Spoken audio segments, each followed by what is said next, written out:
신풍제약 예전부터도 경고 많이 드렸던 종목인데 많이 떨어진 구간이지만은 이 라인 깨지면은 추가 급락할 수 있다는 점 꼭 말씀드리겠습니다. 지금 신풍제약은 1차 상승, 재상승, 2차, 3차까지 나왔고 떨어진 후에 반등까지 나온 후기 때문에 이 반등 후에 만약에 재하락일 경우에는 이 하락보다 더 큰 하락이 나오는 경우가 꽤 많이 있습니다. 고점에서 떨어진 이걸 보통 1차 하락이라고 하는데 1차 하락은 고점에서 보통 2분의 1 정도 많이 나오는 경우에도 한 3분의 1 그러니까 요건 그 사이 정도에서 나왔죠. 근데 2차 하락 나중에 2차 하락을 나오게 되면은 여기서는 이제 보통 3분의 1에서 5분의 1의 하락이 나와서 보통은 완전히 제자리는 안 가고 시작하던 지점에서 한 두세 배권에서 마무리됩니다. 시작하던 점에 두세 배권이면은 한 2만원에서 3만원 사이까지도 떨어질 수 있다는 점 아시고 투자하면 되겠습니다. 당장 바로 가는 건 아닐 것 같고요. 예, 근데 주포들이 얼마나 털었느냐에 따라 다른데 그래도 이게 상황 따라서는 이 라인을 지켜낼 경우에는 반등이 나올 수가 있습니다. 그 경우에 뭐 반등이 나오더라도 결국 나중에는 이 종목 3만원 아래로 가신다고 보시면 되겠습니다. 그나마 고점권에서 거래량이 크지 않다는 점은 다행입니다. 왜냐하면 고점에서 거래량이 빵빵 터졌으면은 주포들이 처분한 것이기 때문에 더 암울한 경우가 많이 있죠. 그러나 때로 고점에서 못 털었을 때 이 아래권에서 그냥 음봉 나오면서 털어내는 경우도 있습니다. 그런 형태는 좀 조심하시면 되겠습니다. 제가 예전에 참 많이 경고드렸던 신라젠도 보시면은 한 번, 두 번, 세 번 그러고 나왔다가 반등 나와서 네 번 나온 다음에 그 이후에 어떻게 됐느냐 그죠 여러분 그 이후에 어떻게 됐느냐면 이렇게 됐습니다. 예, 이렇게 됐는데 이 하락이 더 무섭다는 말씀입니다. 제 말씀은 이 하락, 이 마지막 하락이 이게 더 무서운 경우가 많고 훨씬 낙폭도 여기 거의 10분의 1 아닙니까? 그죠? 신라제는 적자 종목이고 신풍제약은 그나마 조금 쥐꼬리만큼 훅자 종목이라서 이렇게까지는 안 될 것 같긴 한데 10분의 1 정도까지 빠질 것 같지는 않은데요. 그래도 무조건 이게 원리입니다. 반등하고 이 아래단계 여기가 이제 무조건 절대적인 손절가 이것도 같은 맥락에서 똑같은 지점입니다.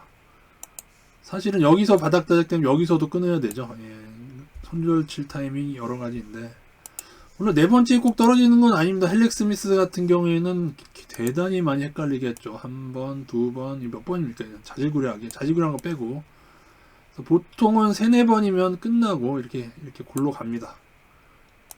다시 말씀드리지만 1차 하락보다 여기서 이 2차, 3차 하락 이게 더 무섭습니다. 헬릭 스미스도 결국에는 또 추가로 막 이렇게 떨어졌는데 그죠? 이 종목도 1차 하락보다는 2차 급락이 더 컸고 거기서 더 떨어져서 이제 나중에는 이 종목은 아마 상장편이 될 것 같아요. 제가 볼 때는. 그래도 신풍제약은 쥐꼬리만큼이나마 흑자 종목이라서 뭐 상장 폐지되거나 그런 염려는 안 하셔도 될 것 같고요. 그러나 PBR 12.3이면은 PBR 2, 3권까지 떨어진다고 보시는 게 맞다고 봅니다. PBR 너무 말도 안 되게 너무 높죠. 글쎄요, 예외라는 게 있어서 뭐 이 종목이 뭐 큰 뭐 치료제로 뭐 대박을 칠지 뭐 그럴지는 모르겠습니다만은 이런 식으로 테마만으로 올랐던 종목이 단 한 번도 끝까지 오르는 경우는 전 한 번도 못 봤습니다. 맨날 이런 종목만 보고 경고드리고 하는데 아직까지 못 봤습니다. 헬릭 스미스도 어디서 끊었어야 되냐면은 무조건 헬릭 스미스도 여기 그죠? 반등 나오고 떨어지는 여기서 끊었어야죠. 그죠? 신풍제약도 여러분 반드시 여기서 끊으셔야 됩니다. 여기서 아직 안 깼는데 깨게 된다면 꼭 끊으십시오. 조금 확대해서 보면 MACD 하향 신호가 좀 먼저 떴죠. 그리고 21선 깨졌고 21선 깨질 때랑 MACD 하향 때 여기서도 좀 줄이는 게 원래 정석이고요. 그 다음에 이 라인 깨지면은 도망가야죠. 예, 도망가야 됩니다. 그래서 급등주는 눈만 뜨면 오르던 시절이 있고 그리고 나중에 잘못 걸리면 물론 그리로 갈지 한 번 더 반등할지 그건 잘 모르겠습니다만은 잘못 걸리게 되면은 눈만 뜨면 떨어지는 시절이 있는 겁니다. 고위험 고수익일 뿐이지 이런 지점에서 맛 잘못 들인 분들은 나중에 거의 다 망하게 됩니다. 이런 종목에서 뭐 설사 여기서 단타를 치더라도 이후에 이런 위치에선 치는 게 아니거든요. 개미는 뚠뚠이라는 프로그램에서 장덕민 씨가 단타로 뭐 5배인가 5배 정도 벌었다고 하는 종목 같은데, 이런 말씀 죄송하지만 거의 이런 게 가장 최악의, 그러니까 어떻게 보면 주식에서 처음에 성공하는 것도 사실은 최악이에요. 그러니까 처음에 성공하는 것 최악, 단타 최악, 재무제표 안 보는 것 최악. 더군다나 남의 말 안 듣고 자신만의 기법으로만 고집한다고 하시니 그것도 고집 부리는 것까지 최악. 그렇게 해서 장동민 씨만 그런 게 아니고 저도 그랬고 이제 모든 사람들 초창기에 다 그러다가 이제 다 골로 갑니다. 버핏이 비트코인에 대해서 이렇게 얘기했죠. 비트코인은 투자가 아니다. 그러한 버핏을 비웃기라도 하듯이 단기에 부자된 수많은 코인러들이 있죠.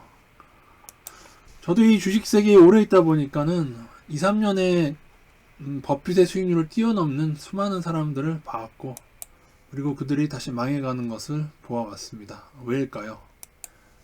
고위험 고수익일 뿐인 것이고, 그래서 위험하기 때문에 수익이 많이 난 것 뿐이고, 그렇기 때문에 그런 매매를 계속하게 되면 언젠가 큰 손실로 마감돼서 절대로 버핏의 수익률을 이길 수가 없습니다.